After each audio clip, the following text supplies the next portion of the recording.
আধুনিক গবেষণায় দেখা যাচ্ছে যে সেক্সুয়াল ডিসফাংশন এখন একটি রোগ। সেক্সুয়াল ডিসফাংশনের মধ্যে পুরুষদের ক্ষেত্রে erectile dysfunction, premature ejaculation, less libido অর্থাৎ ইচ্ছাশক্তি কমে যাওয়া এবং সেই সাথে পেনিসের সাইজ ছোট হয়ে যাওয়া এসবগুলোই পড়ে।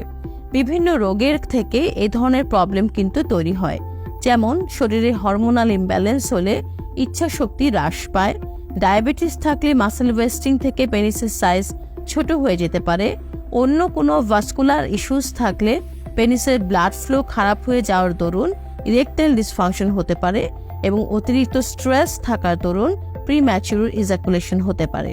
তাই এ সকল ক্ষেত্রে এগুলোকে আর শুধুমাত্র কসমেটিক পারপাস না ভেবে ক্রনিক ডিজিজ হিসেবে চিন্তা করে খুব দ্রুত সেক্সুয়াল ডিসফাংশনের ট্রিটমেন্ট এক্সপার্ট ডক্টরের কাছ থেকে নেওয়া অত্যাবশ্যক।